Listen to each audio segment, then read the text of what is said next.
En France, au début du XVe siècle, une adolescente entend des voix que personne d'autre ne perçoit.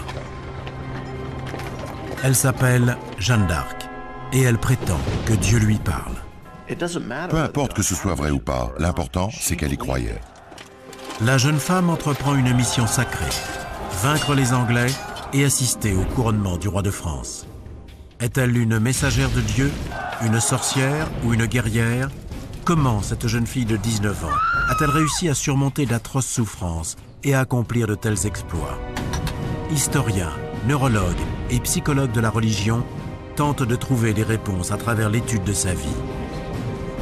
Rouvrons l'histoire classée de Jeanne d'Arc.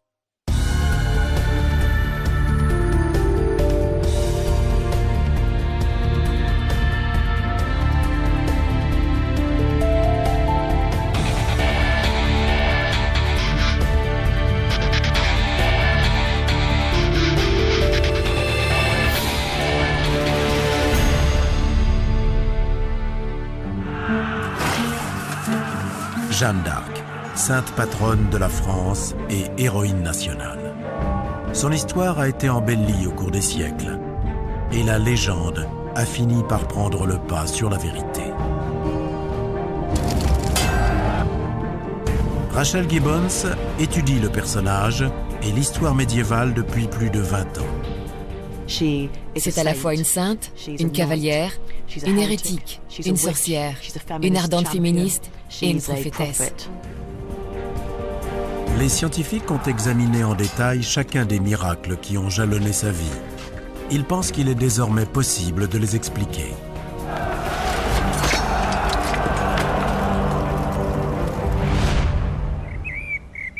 L'enquête démarre ici, à Domrémy-la-Pucelle, à 250 km à l'est de Paris.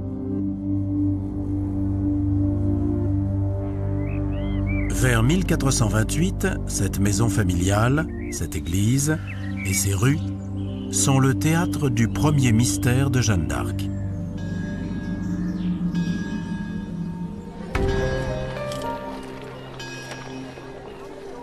C'est ici qu'elle prend une décision qui va la faire passer de l'ombre à la lumière.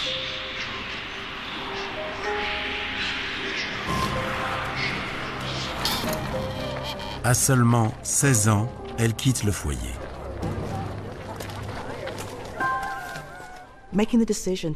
À l'époque, les gens ne passaient jamais une nuit loin de chez eux. Se résoudre à quitter sa famille et son village était une chose remarquable, surtout pour une jeune fille comme Jeanne d'Arc. Un choix radical, dicté par un phénomène étrange.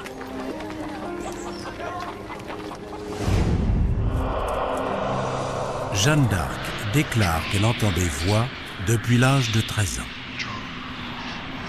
Et elle est persuadée que c'est Dieu qui s'adresse à elle. Pour certains experts contemporains, cela prouve qu'elle était schizophrène et démente. Le psychologue Miguel Farias n'est pas de cet avis. Parmi les gens qui entendent des voix, il faut bien distinguer ceux qui ont de graves problèmes psychologiques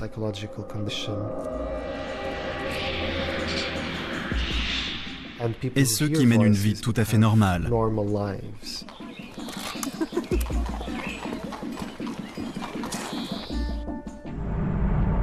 Aucun élément historique n'indique que Jeanne d'Arc ait été déclarée folle.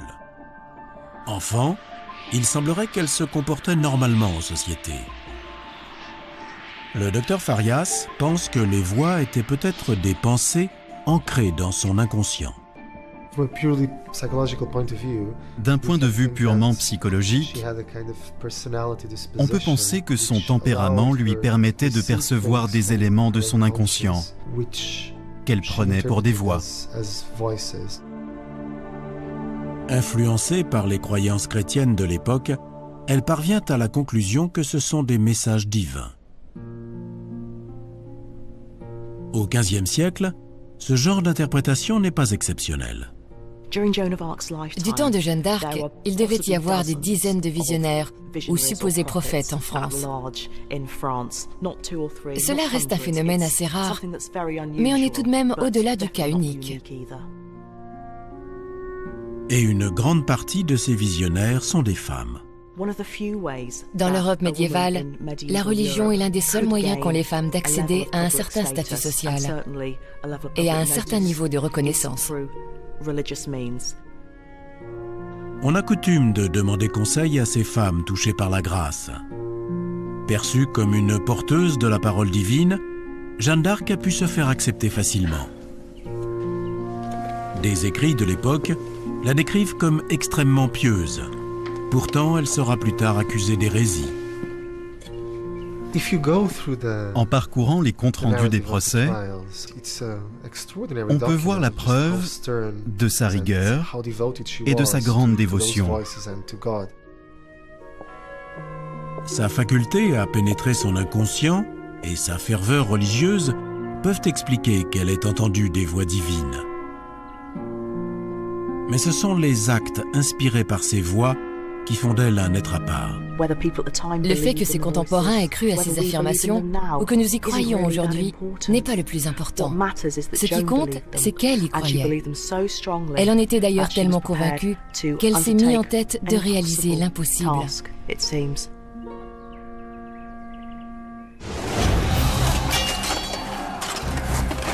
Les exploits de Jeanne d'Arc, que d'aucuns qualifient de miraculeux, ont créé sa légende.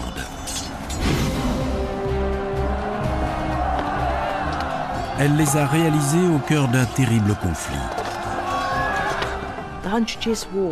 La guerre de 100 ans dans laquelle Jeanne d'Arc s'est illustrée n'est qu'une longue étape de la rivalité séculaire entre la France et l'Angleterre. La France est coupée en deux. D'un côté, on trouve les Anglais, alliés au puissant duc de Bourgogne.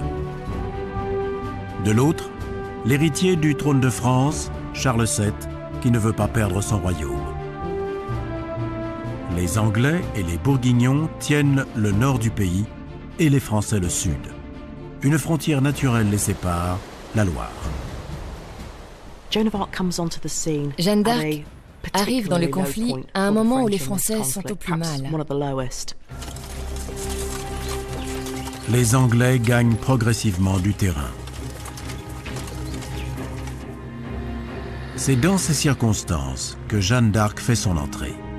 Elle parvient à se faire accepter à la cour de Charles VII en mars 1429.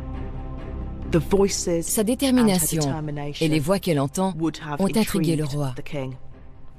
Lorsqu'elle se présente devant lui, elle prétend qu'elle a pour mission de libérer Orléans.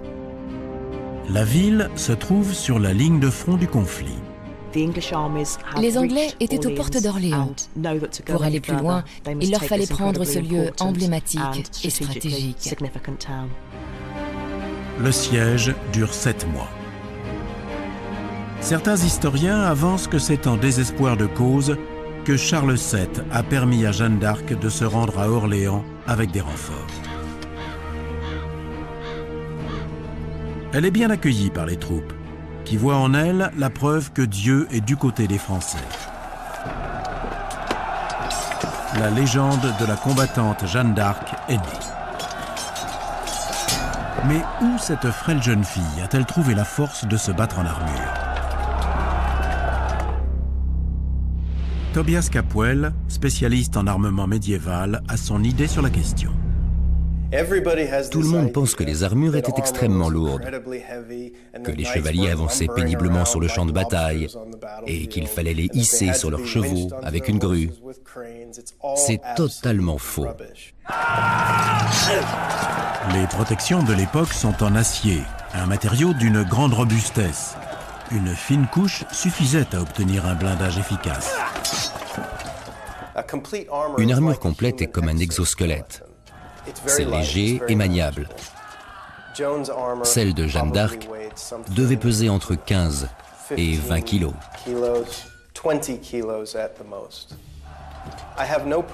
L'idée qu'elle ait pu être totalement libre de ses mouvements ne me choque pas du tout. Aussi bien protégée que ses compagnons, Jeanne est prête pour le combat. Son rôle sur le champ de bataille est toutefois sujet à controverse. Certains experts pensent qu'elle s'est réellement battue à l'épée et qu'elle est devenue un véritable chef. D'autres la voient plutôt comme un porte-drapeau qui gonflait le moral des troupes.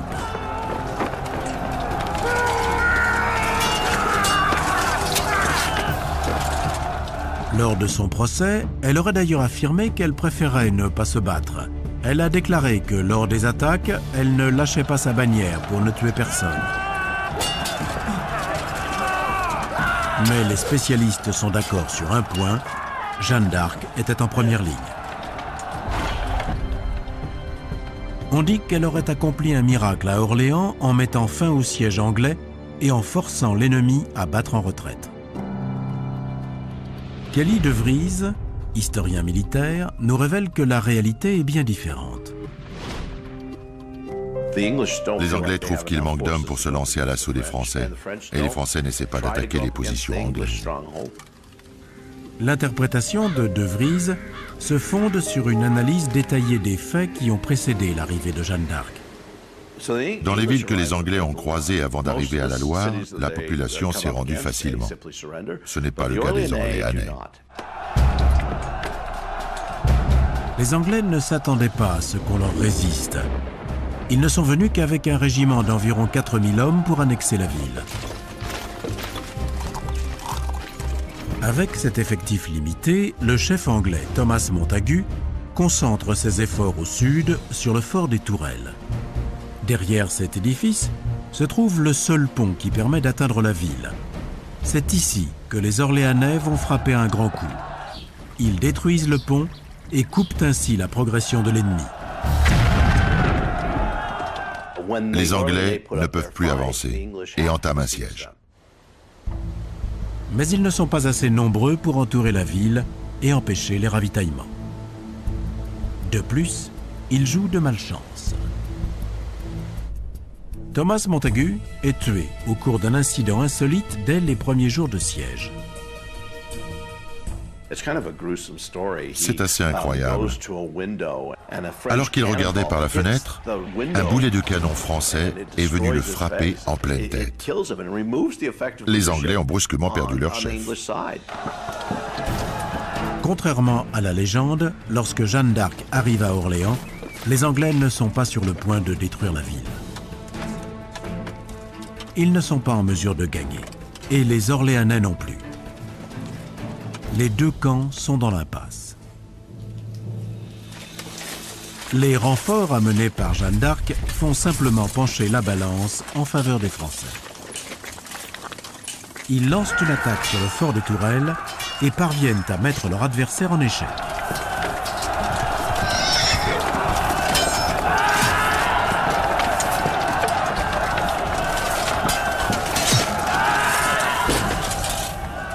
Pour Kelly de Vries, il n'y a pas de miracle. C'est un triomphe logique. Tout le monde s'imagine que les Anglais auraient facilement pu conquérir le reste de la France et que Jeanne d'Arc est celle qui les en a empêchés. Mais à mon avis, ils ne pouvaient pas gagner. Si la victoire remportée à Orléans n'a rien d'extraordinaire, un miracle qui se serait déroulé sur le champ de bataille semble plus difficile à expliquer.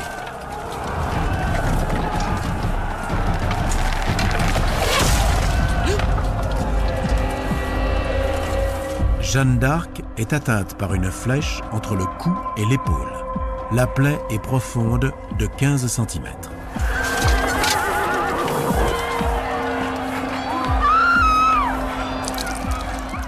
Elle perdait beaucoup de sang. On pensait qu'elle allait mourir. L'issue semble fatale. Et pourtant, peu de temps après, elle se jette à nouveau dans la bataille.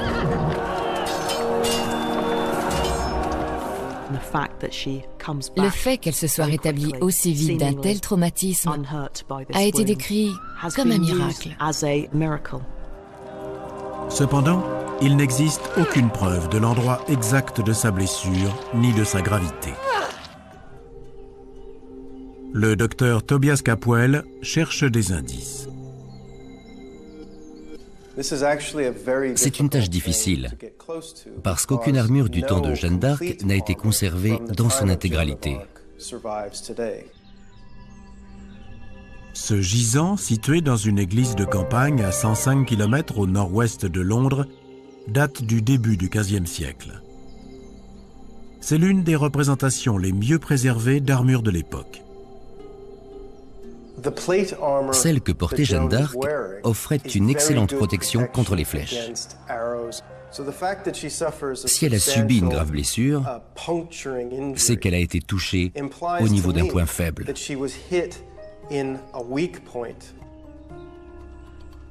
Tobias Capwell pense savoir où. La cuirasse qu'elle porte remonte le long de son buste en suivant cette ligne. La partie qui couvre son épaule dessine une autre ligne, à peu près parallèle. Mais les bords ne se superposent pas. Il y a un écart entre les deux. Donc, si elle se trouvait au bas d'une échelle de siège et qu'une flèche a été tirée du haut du mur, elle a pu venir se planter entre les deux plaques de métal. La blessure engendrée peut être grave, mais pas mortelle. Si on suit la théorie de Capwell, la survie de la jeune combattante apparaît moins miraculeuse. Mais il ne s'agit tout de même pas d'une simple égratignure. Dans l'un des hôpitaux les plus en vue de Grande-Bretagne, la neurologue Katia Vick étudie les effets des croyances religieuses sur la douleur. La flèche s'est enfoncée de 15 cm. On peut imaginer que ça a été très douloureux. Pour le docteur Vick, la clé de la résistance de Jeanne d'Arc à la souffrance se trouve dans sa tête. On a coutume de croire que la douleur est une réponse de notre corps à ce qu'il subit. Mais en réalité, c'est un peu plus complexe que cela. C'est une sensation qui dépend autant du physique que du mental. Katia Vick s'est associée au psychologue Miguel Farias pour déterminer comment une personne peut altérer sa perception de la douleur. Le docteur Farias conduit des études sur la psychologie de la religion et il cherche à répondre à une question précise. À quel point les croyances religieuses peuvent-elles influencer non seulement notre vision du monde, mais aussi la manière dont on ressent la souffrance physique? Ils vont utiliser un appareil d'imagerie par résonance magnétique pour scruter l'activité du cerveau et mesurer les effets de la foi d'une personne sur sa façon de percevoir la douleur. 24 volontaires participent à l'expérience. La moitié d'entre eux sont catholiques, les autres sont athées. On montre deux portraits différents aux participants, un de la Vierge Marie et un autre profane peint par Léonard de Vinci. À chaque fois, les cobayes reçoivent une petite décharge électrique. On leur demande ensuite d'évaluer la douleur ressentie.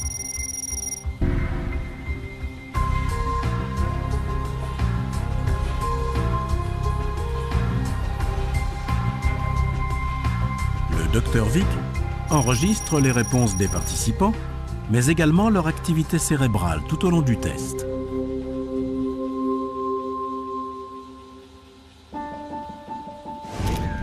Les résultats révèlent une constante qui pourrait expliquer comment Jeanne d'Arc est parvenue à faire taire la douleur. Tout d'abord, on a remarqué que les sujets croyants étaient moins affectés par la décharge lorsqu'on leur montrait la Vierge Marie. La croix bleue montre la partie du cerveau capable d'atténuer la douleur. Cette zone est restée inactive chez les athées, mais pas chez les catholiques. On en a la preuve juste ici. Les croyants ont fait fonctionner la région du cerveau qui aide à apaiser la douleur. Sa ferveur pourrait donc expliquer le rétablissement rapide de Jeanne d'Arc. Elle a puisé dans ses croyances pour faire disparaître sa souffrance. On comprend mieux ce qui a pu se passer dans son cerveau au moment de sa blessure et comment elle a pu retourner au combat. Les résultats de cette expérience montrent que sa seule foi pourrait lui avoir permis de se remettre sur pied. C'est également la force de ses convictions qui la pousse jusqu'à son objectif suivant, voir le couronnement de Charles VII à Reims. C'est dans la cathédrale de la ville qu'ont traditionnellement lieu les cérémonies. Après son sacre, Charles VII va devenir le roi légitime des Français et éloigner les Anglais du trône. La célébration se déroule le 17 juillet 1429, 2 mois après la victoire d'Orléans. Pour les historiens, cet événement est le dernier succès de Jeanne d'Arc.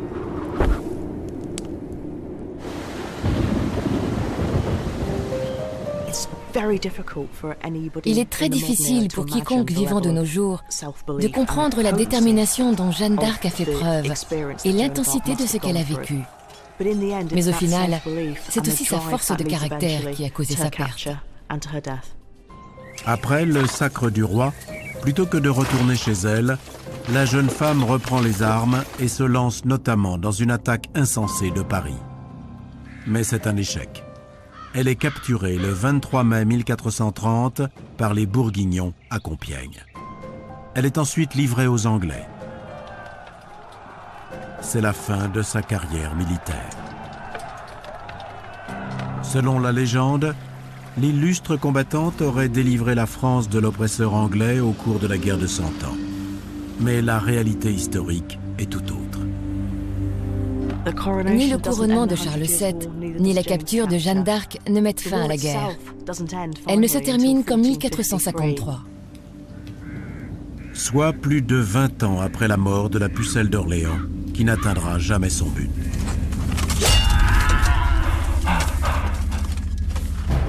La confiance en soi, qui a longtemps porté Jeanne d'Arc, est devenue une faiblesse. Elle est emmenée à Rouen, dans la partie occupée de la France. Elle y est jugée et reconnue coupable d'hérésie par l'Église catholique qui la condamne au bûcher. Au cours des derniers jours de sa vie, elle démontre une nouvelle fois ses incroyables facultés. Tout commence par un moment de doute. Dans l'obscurité de l'abbaye de Saint-Ouen, Jeanne d'Arc se repent et dément entendre des voix. Après tout ce qu'elle a vécu, après tous les dangers qu'elle a affrontés à cause de ces voix, elle nie finalement leur existence. Et elle confesse ses péchés contre Dieu et l'Église. Elle avait peut-être tout simplement peur. C'est une réaction parfaitement normale, surtout pour une jeune fille de 19 ans. Elle va être brûlée vive. Comment ne pas être effrayée dans ces conditions? Mais contre toute attente, elle revient sur ses déclarations quelques jours plus tard. Une fois encore, sa foi en elle-même a pris le dessus. Selon la tradition chrétienne, ce qui fait d'elle une sainte, c'est qu'elle a eu un moment de faiblesse et qu'elle l'a surmonté en acceptant sa fragilité.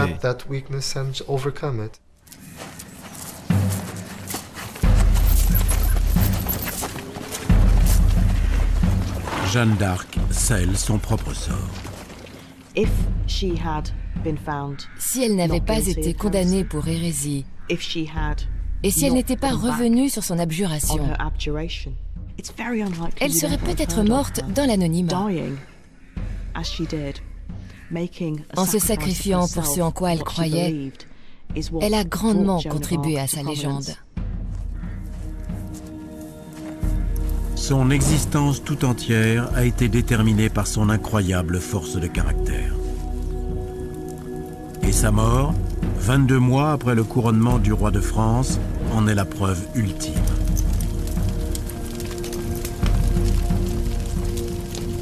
D'après les témoignages, elle ne supplie pas qu'on l'épargne.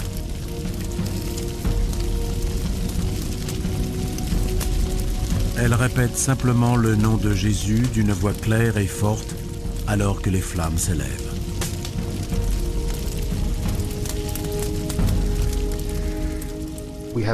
Grâce aux civilisations asiatiques, nous savons que des personnes entrées en profonde méditation sont capables de ne plus ressentir la douleur. Elles se ferment à toute stimulation extérieure. C'est un phénomène assez extraordinaire.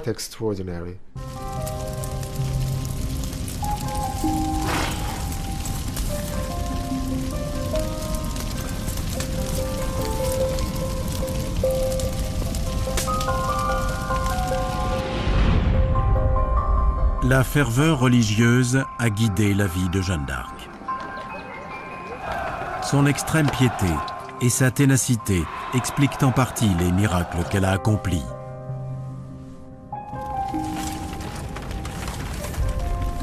Mais malgré sa grande dévotion, l'Église catholique l'a fait brûler vive comme une hérétique le 30 mai 1431.